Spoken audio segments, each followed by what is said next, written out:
in Trinidad, there is a stake, and so they have multiple wards. They have been, the church has been there for about 30 years or so.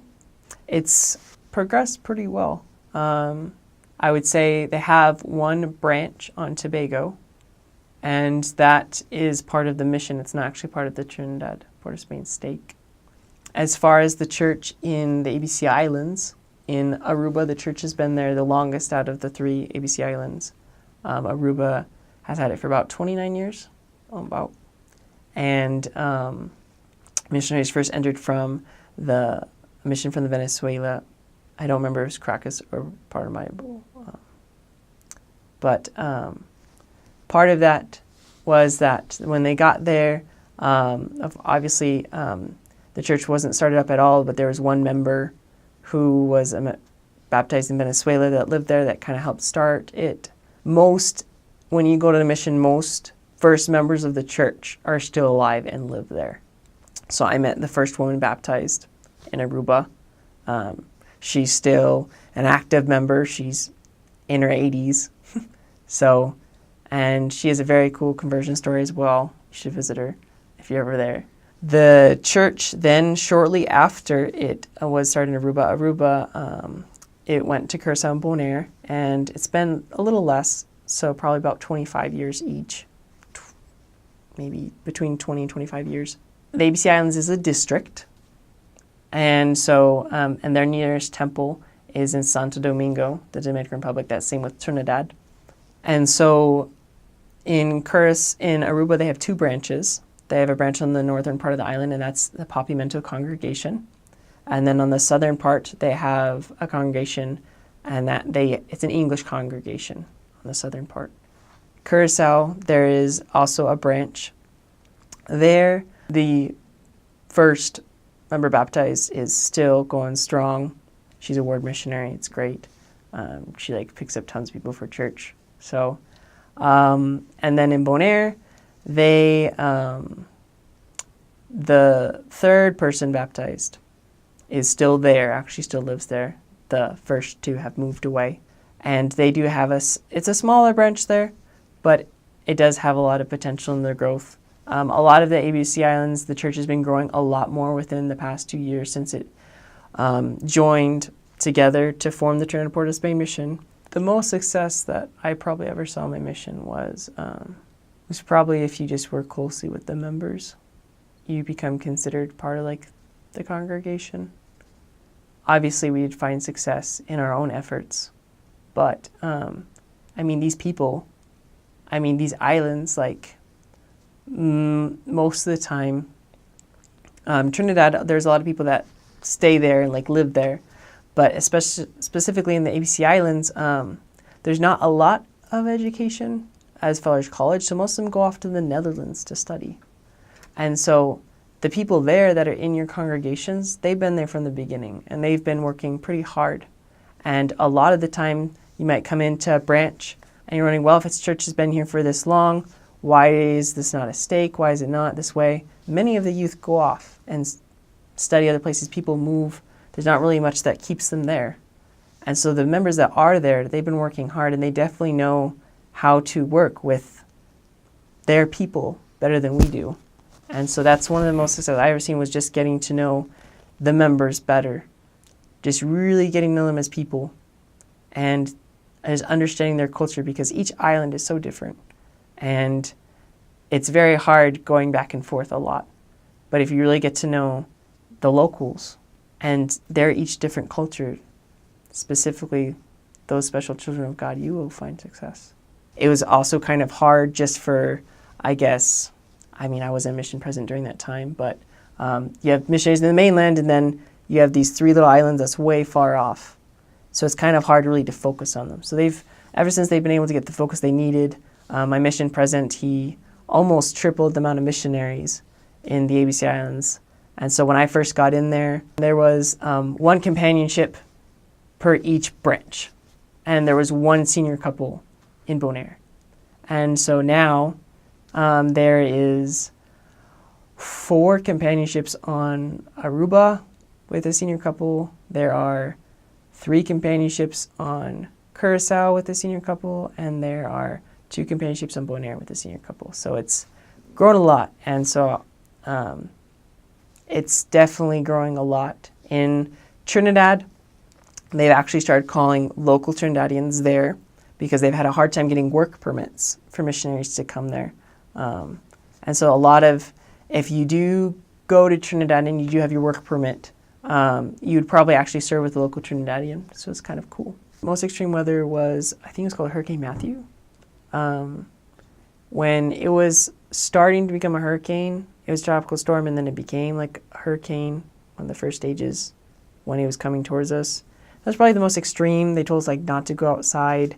It didn't really hit us too hard. We were pretty okay. But there's just like a lot of rain, a lot of wind. It was kind of eerie because normally the wind blows in one direction all the time, and then all of a sudden it changed directions. It was just kind of scary. But it wasn't like, there was like a lot of like trees that fell down.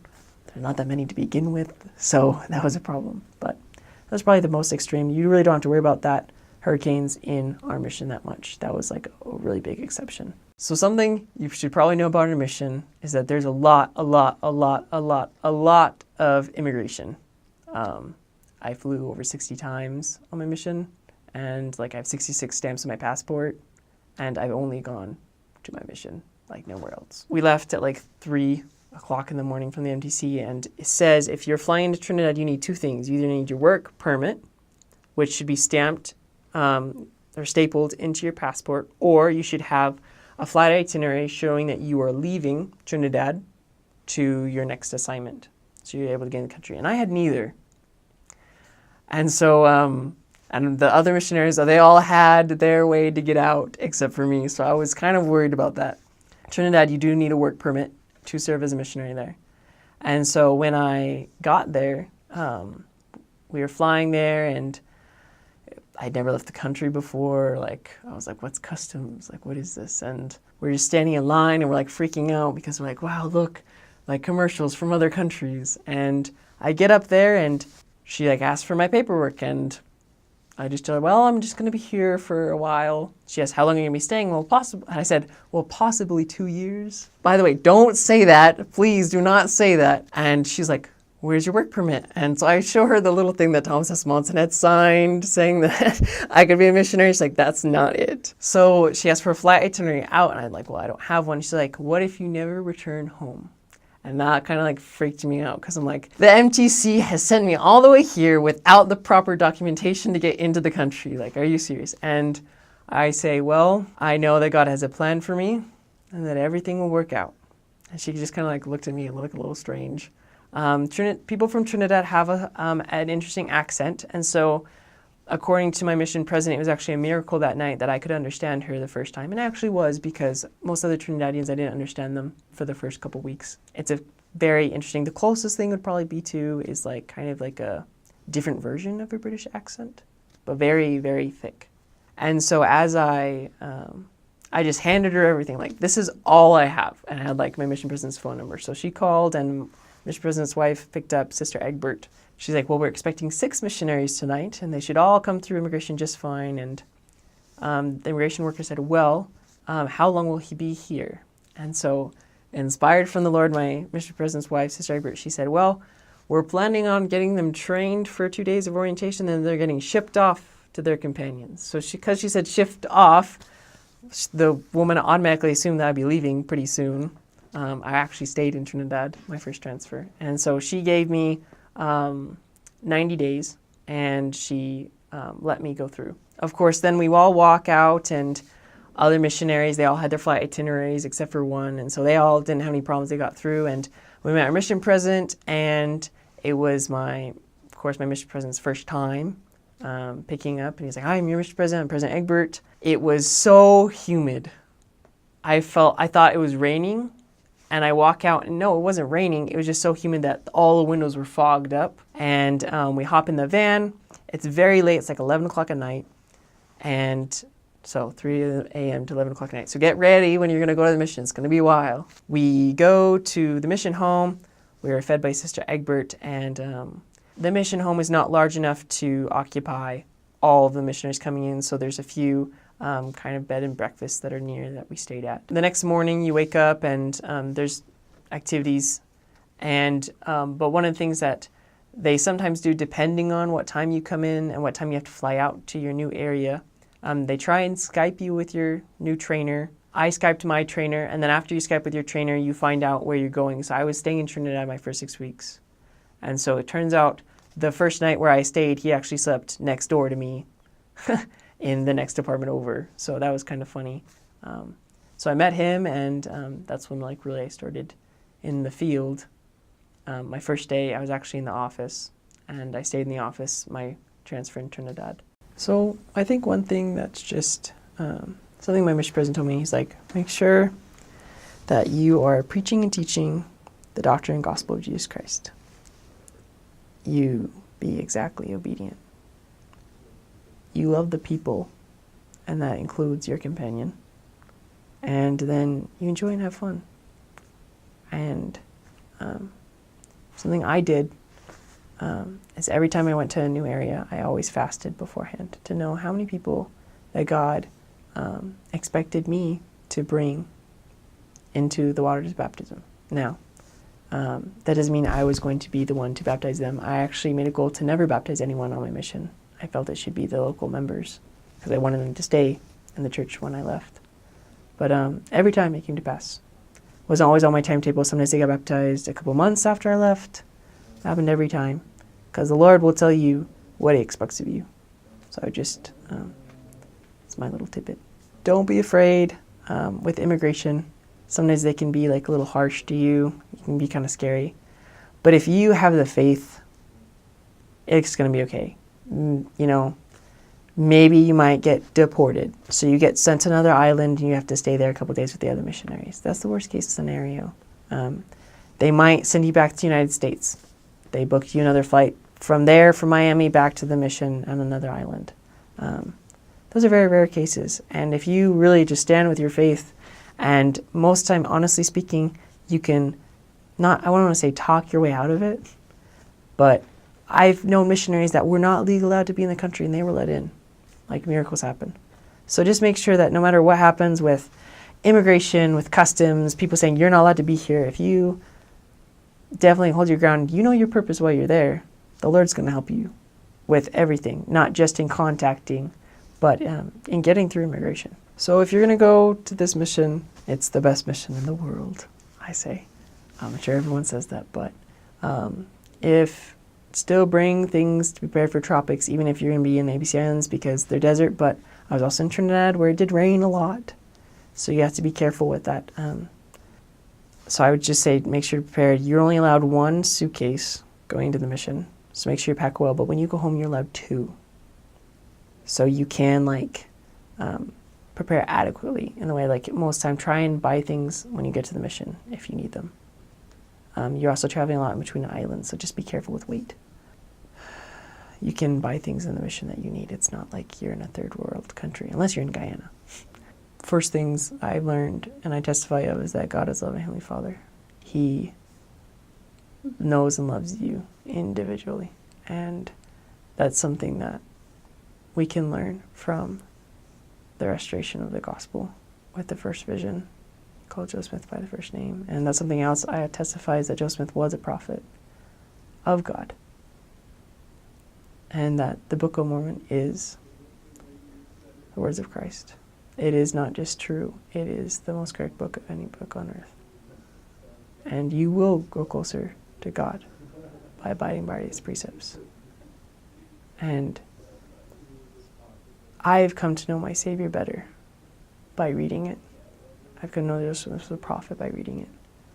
And as you understand who Jesus Christ is, you will be able to access what He did for us, the atonement. You'll be able to come unto Him.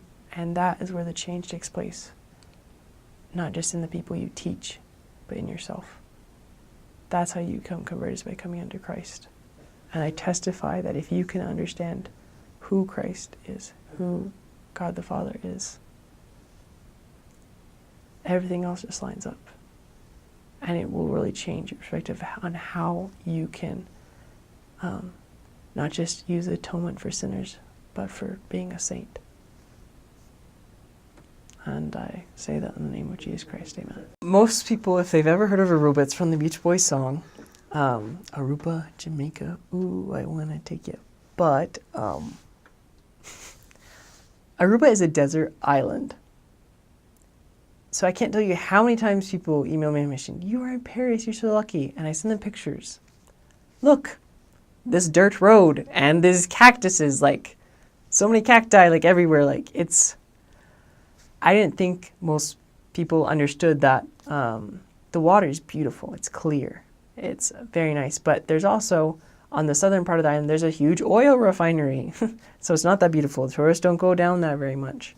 And there's just, I mean, it's a desert island. The water is crystal clear. There's not like nice palm trees. But that's where the hotels are. They're right there in the beautiful spots. But there is, like, it's desert. There's iguanas. And it does not rain that much. So it's very, I guess it's a little humid. It's actually, most of Aruba is below sea level. And so it's kind of hilly. So I saw the ocean every day. I mean, Aruba's only 44 miles long. I biked the whole island for fun one day. So you will see the ocean every day. Because Aruba has been semi-independent from the Netherlands for quite a while, I think about 30 years as well. Because of that, they have focused very much on tourism. That is one of their main ways of making money. So most people there, the natives speak Papiamento. There's a lot of immigrants from other countries such as Jamaica, Haiti, other Caribbean islands, Venezuela and Colombia. And so the Papiamento is the main language that they speak there. They teach Dutch in school still because they're semi-independent. But there's a lot of Spanish because a lot of Latinos there, but almost everyone there speaks English because they want to make money from the tourists. And so they've been trained and so to be so kind to tourism. And so as a missionary, being American, they are so welcoming. They will welcome you in. They will sit you down. You're a stranger, they'll give you something to eat and something to drink. It's part of their culture. And it made it kind of interesting for missionary work because sometimes we'll get let in very easily. But most of the time they don't even know why you're there. First, they just let you in because it's part of their culture. They are very, very kind. They're some of the kindest people I have ever met. And just being there, you will meet so many people from different countries. The Netherlands, you'll meet people from Belgium. It's such a mix. Just because there's so many languages spoken there. It's good education in the way that if you come from another Caribbean island, you can go to school in the Netherlands and get a good college degree. There's a lot of members from Peru that are there. As far as transportation goes, they have these small little buses that go from one end of the island to the other. And then they have these big, big blue buses that take you to different destinations. They have different routes. About a fourth of the island is a national park. The iguana is I think it's the nation's mascot animal. And so you actually can't eat it anymore. But it used to be what the natives ate a lot on Aruba. One thing that's Aruban culture is that they will take the aloe vera plant, grows naturally on the island. I mean, you're in the desert. And they will take it and they'll flip it upside down and they'll tie it and hang it above their doors and above dinner tables, and it brings prosperity into the home. A lot of food, most food, comes from other countries just because they're so mixed together. But something that you'll have on all three islands of Aruba, Bonaire, and Curacao, there's something called a Johnny cake. You will need to get there. It's like this fried dough, basically, that melts in your mouth. And it has you put different things in it. It's very, very good. And it's a dish that's very popular for breakfast. There's also something called pasteches. And that is very similar, but it's more there's different dough used. There's different ingredients. It's more probably Caribbean version of like probably Hot Pocket, but like actually made from scratch. They will have amazing English. You will be fooled thinking that they are American, and then they'll speak 3 other languages. And because of that, sometimes you'll hear people talking and they'll switch between different languages while they are speaking to each other because, saying food in English is easier than saying food in Spanish for someone. So they'll switch into English just by the conversation. Hottest I think I ever got there was like 102 when I was there. Is like, doesn't get that cold. Common jobs, almost everyone works in hotels. So that makes it kind of difficult for missionary work many times because in hotels you only have 1 Sunday off a month. It's very difficult to come to church. They try, but it is difficult. Tourism is the main way to make money. And so most tourist jobs have to be open on the weekends because that's when tourists are there. They're there for that Sunday. I think a lot of people don't recognize that whenever they go on vacation. And that was something that hugely impacted us as missionaries, especially for scheduling an appointment when someone has, when they work like from all day from like 6:30 a.m. to 6:30 p.m. and they have 1 day off a week, and that's the 1 day that they can pay bills. Most people used to work in the refinery. The refinery on Aruba has gone through many different companies. It was shut down by Valero a few years ago and it just reopened. So a lot of people are excited because a lot of people went unemployed when it shut down. When refinery first came to the island, there's only a couple thousand people on Aruba. And so they shipped and hired a whole bunch of people from the other Caribbean islands, such as Jamaica, St. Eustatius, Saba, and brought them over, English-speaking islands, to Aruba, which is why there is in Aruba an English-speaking branch in the southern part, right next to the refinery. It's called San Nicolas. And so that is why, and so most people, even though the refinery shut down, they just stayed there. And so once the refinery was built, they just kept on working there. They just really never left. So a lot of people, even though they're born and raised in Aruba, on the southern part, a lot of them are, their ancestors are from other islands. And same with the northern part, a lot of their ancestors are from, most of them from South America. There's some caves with the local Indians, but it was a couple, it's in the last 100 years, I think the last Indian family actually died. So there's not any actually like pure descendants. So as missionaries, they have one chapel, and they do have a font there, but then on the other half in San Nicolas, there is not a chapel, and so they do baptisms at the beach. So that's kind of nice. Most of the time the baptisms, and if you do baptism at the beach, it's very early in the morning so that they're not packed by tourists when you go to do a baptism. So, yeah, I mean, just if you're going to Aruba, just get ready to, every single person you talk to is probably going to speak a different language, and most time they all thought I was a Dutch person because I was a bit taller in my complexion. So Aruba does have carnival as well. Most Caribbean islands do. It's not as big as Trinidad. So when I was in Aruba, there's only like 2 days that we actually could not go out and work. Besides that, it was fine. In Aruba, in San Nicolas, the southern part of the island, on a clear day, you can actually see Venezuela. So that's kind of cool. Very clear day, you're able to see it. It's just super clear. So keep your eye out if you're there. So Bonaire, first off you say Bonaire, it's not Bonaire, it's Bonaire. And it actually means good air in Papiamento. That's what it means, because Bonaire is flat. Okay, so Aruba's kind of hilly, Curacao is very hilly, Bonaire's flat.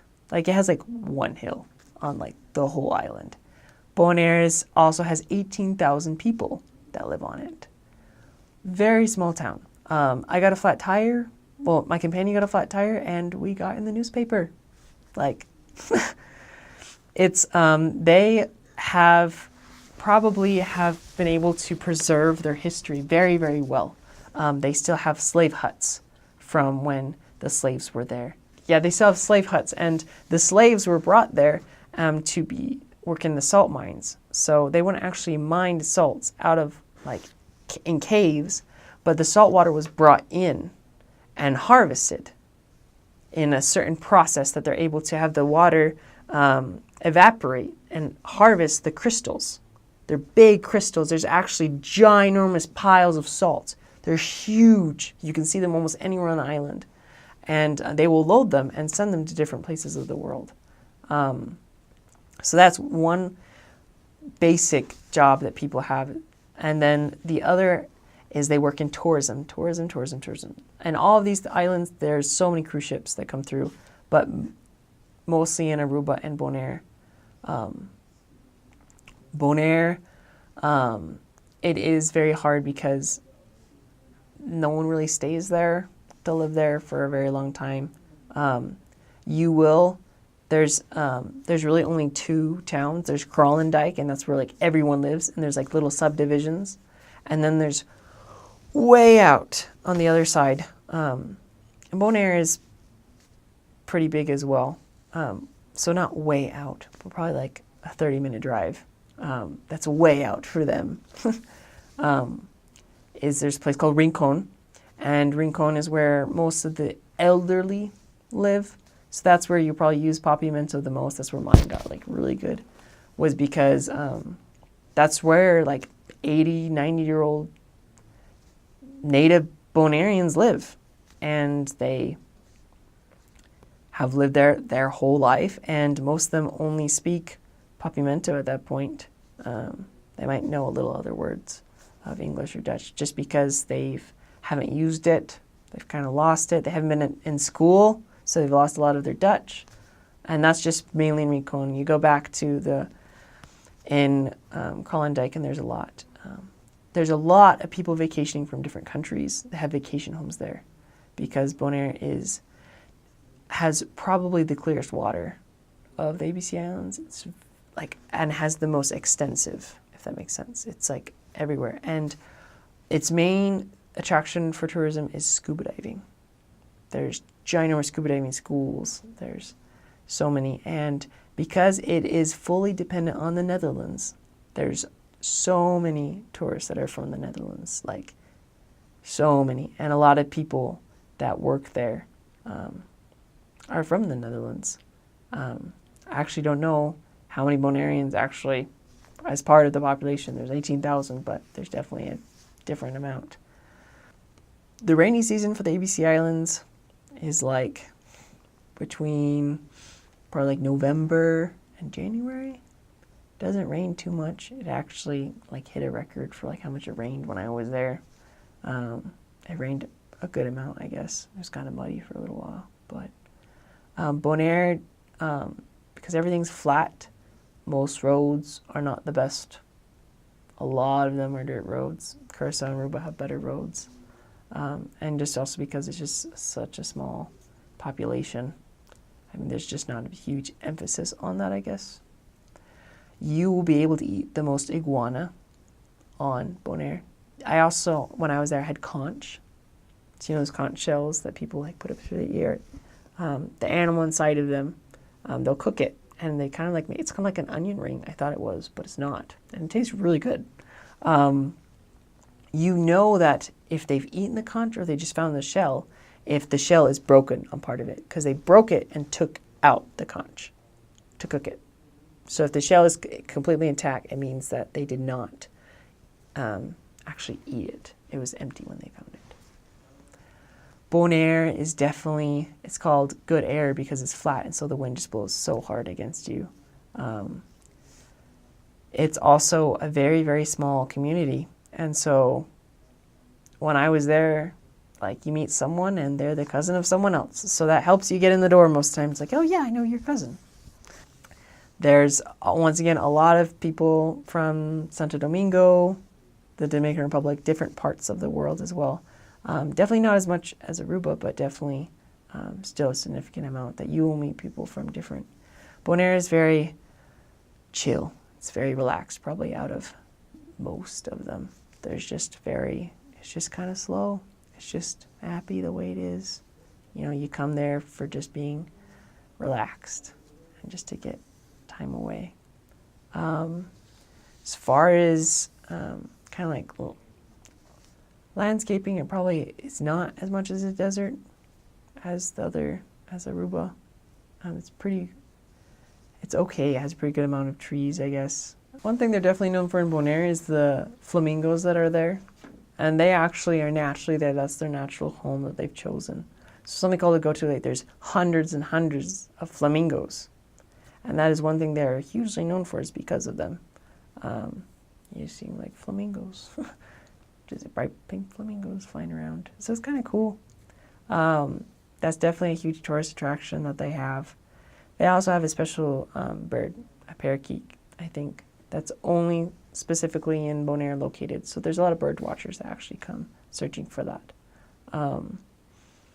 As far as Bonaire, it was in Rincon, that is where the slaves lived.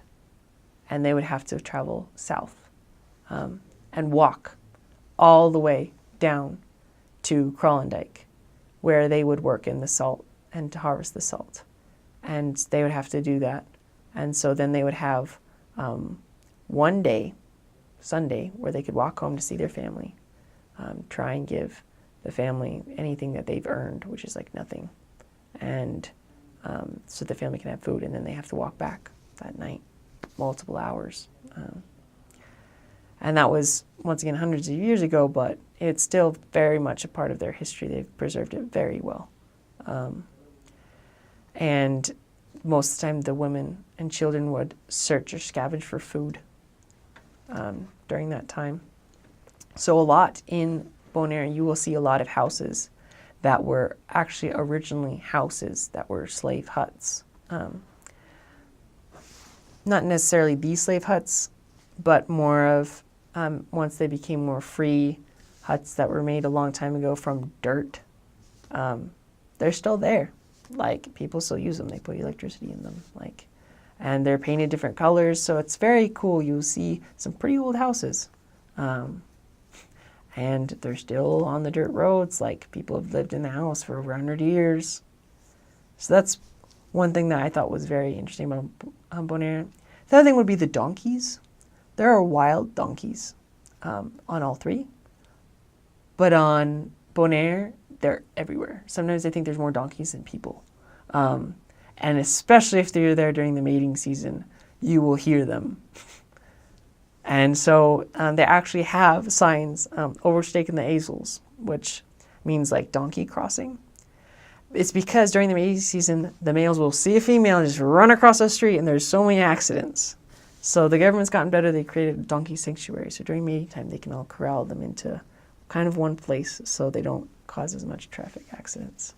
And I mean, yeah, they're just, you ride your bike right past them, they're just everywhere. So in all three islands, ABC Islands, most of the stores are owned by Chinese people. And so we actually do have some Chinese Book of Mormons there. Most of them speak little Papiamento, so it's very hard to communicate with them. So most of the stores, they're individually owned, so they're called chinos. At least that's what most people call them. I'm going to the chino. It's just like the closest little tiny market. And there's a lot of different stories about why they're there. Some people say there were slaves brought over and then they stayed there. Some people say that China paid them to leave and to come. There's a lot of different... The main point is that it is like a family business, and most of the time they stay there, and the business has been run by that family, and they just keep it going. And so most of the time we go to different chinos, like if we got a flat tire, to get a tube for our tires. And so that's also where you'd go like grocery shopping.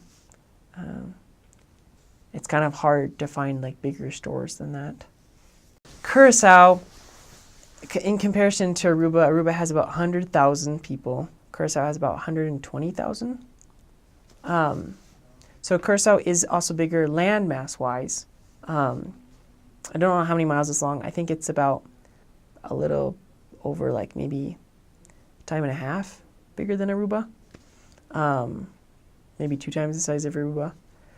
Curacao does have a refinery, and it's still going, it's still active. There's so many jobs. There's so much. There's so many people. There's so much work. There's just totally everything you can basically think of there. Just like Aruba, they have Johnny cakes. You actually can eat iguana in Curacao, so that's fun. In Curacao, if you're on Mount Cristofel, that is the highest point on Curacao, you can actually see Aruba on a clear day, but that's more rare. Curacao, it reminds me a lot of New York. People are busy, they're hustling, they're moving, and the attitude is kind of similar in the way that they are friendly people, but you just have to get them at a good time, if that makes sense. They are friendly, just like Aruba, but they gained semi-independence about 4 years ago. So they're just focusing on tourism now, and so they're not as established in tourism, but it's definitely growing for sure. It definitely has a larger crime rate than Aruba, not to alarm any mothers who have missionaries in Curacao. But there's definitely a larger spoken of, more of Papiamento there. The Papiamento is a little bit more harder than Aruba. They speak it a little more abruptly.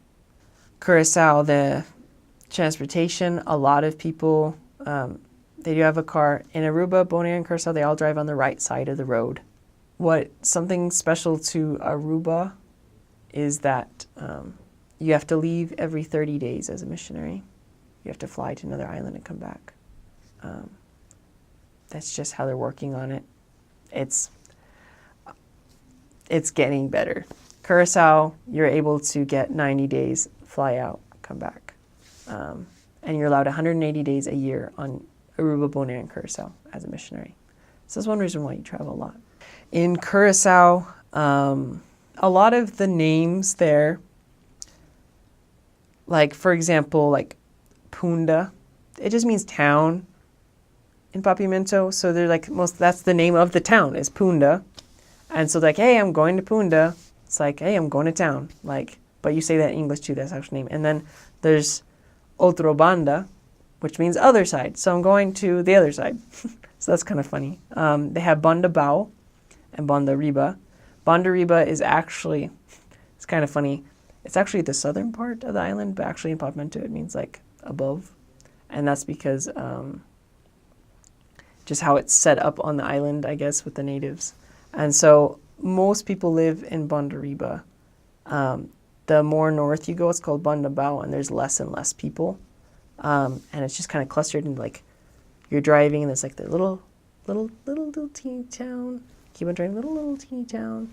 And so I never even went and touched the top point of Curacao just because it would be probably like a long drive. Of course, not huge. I mean, it's an island, but I mean, it'd be a good hour or two, especially if we had bikes.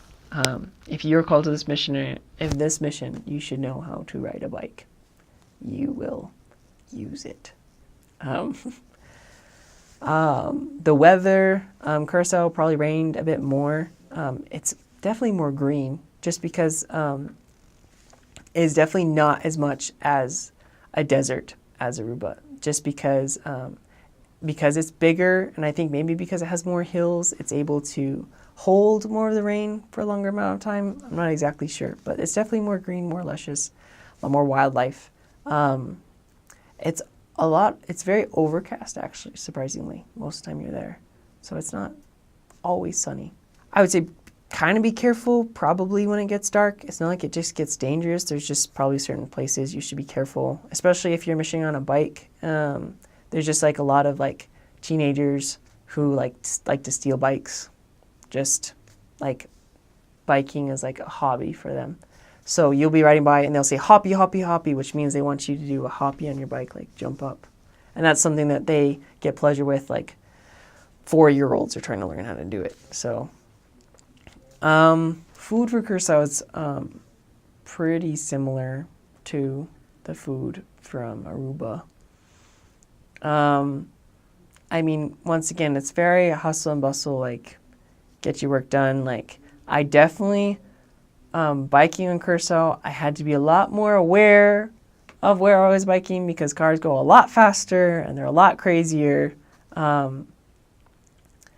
It can sometimes be a little hard in Curacao just because of the refinery in the way that, yes, it's going, but sometimes it creates like a smog around the refinery. So sometimes people just have to adapt to that smell. I actually noticed it when I first got there, and then I had a new companion that's like, what's that smell? And I'd forgotten about it. So that might take a little time to get used to. Depends on which part you're on the island as well. Something that's interesting about Curacao, if you look on the kind of how it is set up geographically, there is the part of the ocean flows into the center of the island.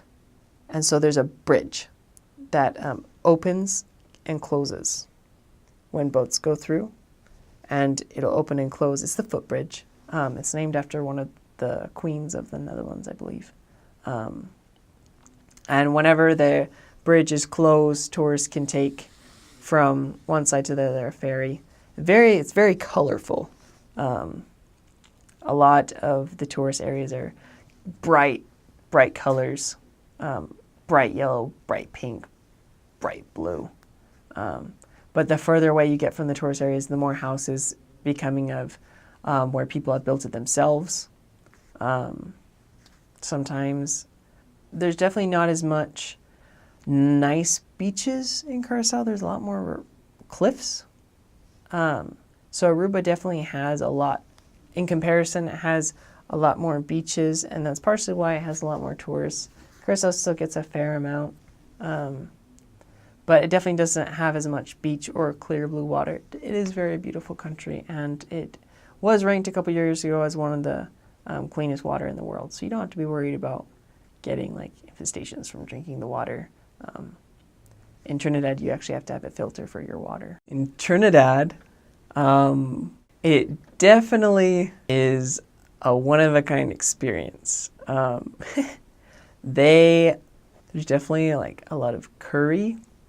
There's something called doubles. Doubles is very unique to Trinidad, and they are amazing. It's very hard to explain, but it's basically 2 slices of kind of like this fried bread, and there's special. I don't know how to explain it.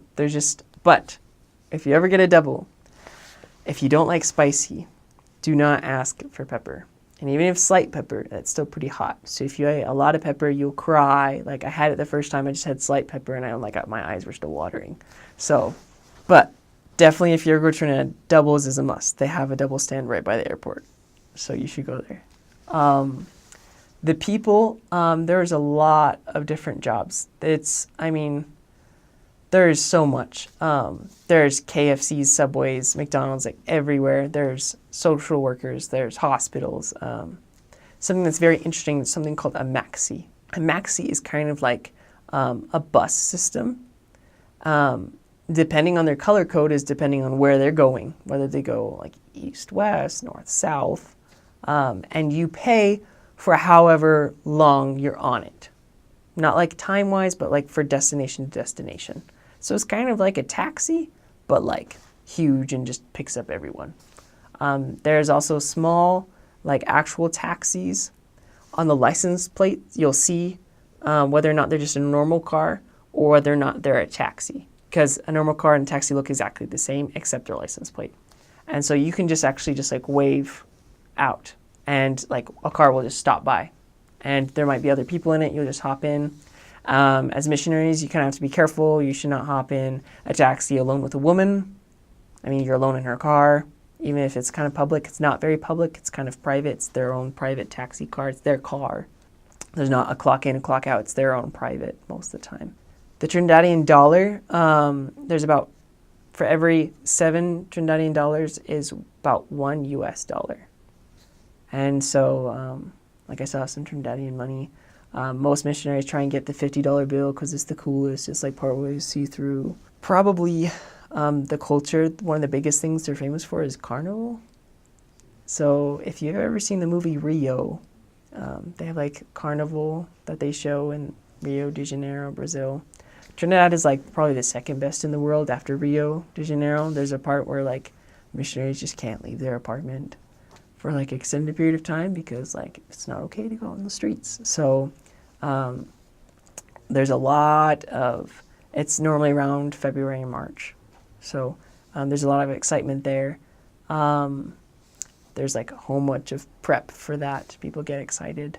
It's definitely part of their culture. So it's very, you see a lot of people, especially when it's their first carnival, being a member. It's kind of different for them. There's definitely a lot of crime in Trinidad, but I'm sure that's like wherever you go.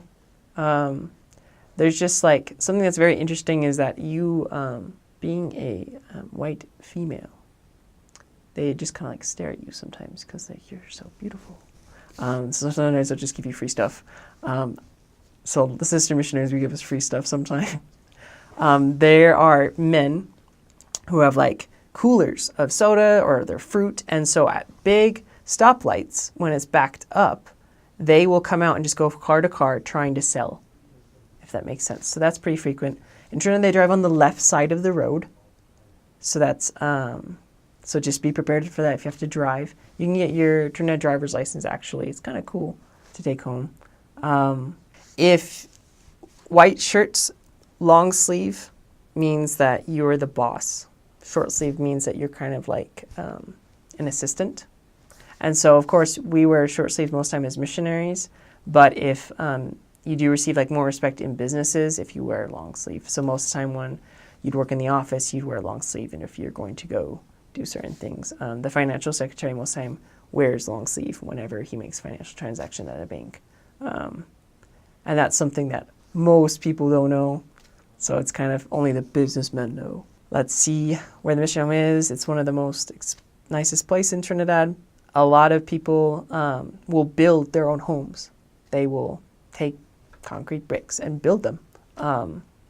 And most of them, like a lot of people I taught, were living in homes that their father built. Or they just made an addition on to the house, and their dad lives still on part of the house. They live on the other part. They just made an addition. So that's one thing, is that also Trinidad is very big on family. They have a lot of family gatherings. And a lot of people really do believe in God. So there's a lot of people that are Hindu and Muslim. There's something called Indian Expo, where people from India actually come over to Trinidad. And so you can buy a lot of things. It's kind of like a bargaining. So my first time, I kind of felt bad because like I was like trying to talk them down. Like, no, like Indian Expo, like I don't want to pay this much money for this much, but you're supposed to talk them and talk them down, the price at least. And so it is very, very interesting. You do have to receive like the First Presidency's permission if the family is very, very Muslim, because they can be targeted if they become a Christian. Hindus, they are just so open. They're like the nicest people. And most of the time the members that were Hindu and then converted, they are one of the strongest because they really learned who Christ was. And they have a very strong testimony of him. And so because of that, sometimes you will be teaching people that do not know who Jesus Christ is. Most of the time they might have heard about him, but not known him seriously. Most Muslims know who Jesus Christ is because they consider him a prophet. So just be prepared for that. Be prepared for, there's a lot of drinking in Trinidad, but it's just something very common people drink. It's just not I don't think you should be scared of it. Just like be prepared. There's a lot of Rastas. Just like go with the flow, one love, man. So I would say that's probably a lot of main highlights from Trinidad. So there's a lot of different, once again, stories of where Papiamento came to be. Papiamento is very, it's kind of different on each island you go to. Bonaireans, in Curacao they say the Bonaireans kind of sing their Papiamento. In Bonaire they say Curacao speaks a hard Papiamento. Papiamento is probably closest associated with Dutch and Portuguese. It definitely plays a big role in opening up the natives, just in the way like you learned my language and you're an American. Like I've had to learn your language for me to work in tourism, and now you know mine. It definitely opens them up. There is about half the Book of Mormon translated in Papiamento. And each island is kind of written a little differently because most of them it's just spoken. One of the theories that I've heard from the natives is that It was the original language of the Indians there, but as slaves for different countries were added, it kind of got all jumbled up with other languages. But it was kept and preserved so that the slave masters would not know what they were saying. So that's one theory I've heard. It makes sense because the language is honestly, like, it has so many different vocabulary words from so many different languages, and the grammar is very much like Spanish. But yet most of its vocabulary words are from Dutch or Portuguese, also some French words thrown in there. And now, especially because of the American influence of tourism, there's a lot of English words, not a lot, but a few that are just kind of thrown in there randomly. So it's definitely still an evolving language. You will not learn it in the MTC. You'll pick it up in the field. What helped me the most was just honestly talking with people, asking them for help, and reading the Book of Mormon. That helped me the most, reading out loud of the Book of Mormon, and that helped me so much. They do translate in General Conference, so you can find General Conference talks to listen to in Papiamento if you want to prepare yourself before you. If you're called Spanish speaking, 99% sure you will have to speak Papiamento, so just prepare yourself. Papiamento basically means in Papiamento speaking. So, mi te papiamento ahora, mi no te papi inglés más, kiko mi Mr. Pizza, aminosa. Tengo hobby cos mi por visa. Normalmente, si nos te papiamento, cultur handy, si nos te vai comenzar, papapia con persona nos te vai comenzar pa en Papiamento, bon dia, bon tarde, bon noche. So I basically just said, I'm not sure what I'm supposed to say, but when we talk to someone, we start speaking in Papiamento, because that's kind of like the universal language. Most people, when they come to these islands, if they're from Jamaica, they learn some Papiamento. If they're from Haiti, they learn some Papiamento, so they can communicate and find work. And so it's very hard to judge someone where they're from just from looking at them. So we normally start in Papiamento. We would yell out, bon dia, which means good day, bon tarde, good afternoon, / good evening, and then bon noche, which is good night or good evening. Before, from 12 o'clock to 6 o'clock is bon tarde. Before 12 is bon dia. After 6 p.m. it's bon noche. Some people will say it's when the sun sets, it's bon noche. Depends on where you're at. But it's not a super hard language. If you just really put yourself into it, you'll be able to. Once you have a good background in Spanish, it'll help you just in the way of the grammar. I really enjoy it. It's super cute when little kids speak it, because it's just so cute for them to say their little high voice and speak Papiamento. But it definitely plays a huge role in just being able to speak with the natives. You will have to learn it for sure. And it's very fun. One of my favorite words is yeah. That means dragonfly. It's a fun language to just kind of play with. I've kind of missed speaking it. Because sometimes you just speak with your companion in your apartment, just speak in Papiamento. It's just fun sometimes because it sounds kind of fun, and it's just, it's kind of a cool language. And a lot of youth our age that are natives in the islands that speak with us hey, what's up? Because we speak it. It opens doors, and it's, you definitely just have to really focus on vocabulary words, because vocabulary words come from Dutch, but also other languages. So it's not something that you can constantly predict. And you might have to work a little on your Dutch just in the way so you can pronounce the vocabulary words correctly. For example, appointment is afspraak. So that took just a little practicing, just get the guttural. And so you can put appointments with people. During Christmas, it's kind of weird because I had Christmas in the ABC Islands. And during that time, you're kind of in a desert, but people still put Christmas lights out. But it's not cold. So it's very interesting, Christmas lights on palm trees. But the Christmas spirit is definitely there. It's just in a different feel. People are still open. People are with their families. You will get invited over by members because they do appreciate that.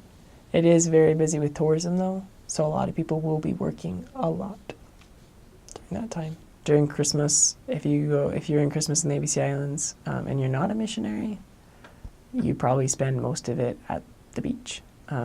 We actually did something in our mission where we tried having a white Christmas. It was never going to snow, but we tried getting as many people in white clothing for baptism in the month of December. And so, like, we actually had a baptism on Christmas Day, so that was kind of cool. So that's probably the closest thing to White Christmas you will ever get in my mission. So probably a crazy experience would be like when I made it on the news in the Netherlands. And that was because I was flying with one of my companions to the Mission Leadership Conference that was located in Trinidad. So we were flying from Bonaire to Curacao. And we had to stay the night because our flight was canceled. And this happens a lot, so get ready for delayed and canceled flights. So we had to spend the night in Curacao, and we want to go out processing. I served in the area before. Well, let's go out. Well, it was like 7 p.m. It was already dark, so you sure to be careful during that time anyways. But I was just trying to think of what I could do because I didn't know if the missionaries were already going to visit people I had taught, or if they had, or if they were there, we didn't want to show up during their lesson. And so we just went to one neighborhood. We had an amazing lesson with this woman who wasn't fully active in the church. And once again, there's these biker groups of like teenagers. And so this moped started like following us. I was like, okay, it's time for us to go. And then they stopped, and there's like the biker gangs, and these are like just little bikes. They're not big bikes. They're just like little tiny pedaling bikes. And one guy hopped on the moped, and they were following us. I was like, okay, this is not good. Started biking faster. And of course, he wasn't my companion, but he was like one of the other zone leaders, and he was behind me. And then one of the guys on the moped, like I look back and my companion was slowing down. I see the guy on the moped was holding out a gun, was yelling in Dutch, and then in English, like, give me the bike, give me the bike. And so like I stop and I like look back at my companion, and he looks at me, and like I kind of just give him the look like, well, like if you want to tackle him, like I'll tackle him. Like if you want to just give him the bike, like I'll do whatever you want. We're just kind of like debating, like 10 seconds looking at each other like, okay, are they really going to shoot us? Are they really going to? Of course, cars like whizzing by during this time, but like no one's paying attention. And so he just gives them the bike, and then they like bike off. Of course, they don't get my bike because there's only two of them, and there's one moped and one stolen bike. So I still have my bike, and we are in this country. We didn't have a phone. And so we just like walk back to the apartment, and we realize we don't have keys for the apartment either. So we just knock on the door of the neighbor, we call the cops, and they come, and of course I understand what they're saying, so the cops are like, oh, these dumb Americans, they made up this dumb story and all these things. The actual investigators for the crime come, and they talk to us when we get to the station. And of course I'm keeping secret that I know Papiamento, I know what they're saying. And they were very, very helpful. They interviewed us. They are very interested because normally it never happens when someone's robbed for a bike because you get shot. You always, always, always lock up your bike. Always lock up your bike. Use those locks. Do not be stupid. But in this case, it was totally different because they had actually they'd robbed us. And so they went through and looked at it. The bike was never found. No one was ever caught, but we were safe and it was fine, but definitely was like adrenaline pumping. Yeah, so I didn't find this out till later, but we made it in the newspaper, and then it actually made it on the news in the Netherlands on the news because, of course, this is in Dutch, so I don't understand everything, but it was basically like, Americans get robbed by gunpoint. Like, it was like a big deal because they robbed us for a bike. And also then it's just like, the Americans seemed confused by these other languages, and I was just like, no one knew that I actually spoke it, but I thought it was best that they didn't know. So, and of course I find this out like a month later. I'm like, they didn't get my permission to put me viral. Like, where's my legal rights? But I didn't know what the legal rights were in the country. So it's just a nice story to say. Probably one was, like, you were definitely assigned to your mission, but remember that you're called to be a missionary wherever you go. So wherever you go, wherever you're assigned, the Lord is still going to put people in your path. And so definitely one for me was, there was a woman, and she was in her 70s, very old. Her brother was the first male baptized in Aruba. She lives in Bonaire. She's never accepted it, 29 years. She's still rejecting it. And my very first Sunday there, she just happened to decide she wanted to go to church. Her son was in the district presidency. He was the branch president before, and so she knew all the members. She was never interested, and she just decided to go to church. And I met her. When I looked at her, I had this huge feeling that came over, you are going to be the missionary to baptize her. And, of course, I didn't know who this lady was. I didn't know her story. I'm just like, that was weird. And then, but she was being taught. She decided to accept the missionary lessons. That was a huge deal to meet the missionaries the first time by the Dutch-speaking missionaries on Bonaire. And that's the only area that they have Dutch-speaking missionaries in the whole ABC Islands is on Bonaire. But she also got super sick. She went to the hospital. When she came out of the hospital, her son came to me and he said, I feel she needs to be taught in Spanish because she speaks all four perfectly. So I'm like, okay. And we meet with her, and she was baptized 4 weeks later on her birthday. And she was just ready. Like, I heard these like horror stories of how she like just rejected. She was totally against it. And she was just so open. She was ready. And she passed away the day I came home on my mission. And so she just barely just had enough time to join the church after like 29 years of rejecting it, with so many with her brother being the first member joined like in the ABC Islands, and she still hadn't, and she did it. So don't give up on people, and make sure to follow those promptings. Her son came up to me later and told me afterwards that he felt prompted that I needed to be one to teach her. I really didn't feel I did that much, but if you're called to be a missionary, and if you're doing what you're supposed to be doing, and you're being who you're supposed to be, the Lord will bring you to people that you are supposed to meet wherever you go or assigned.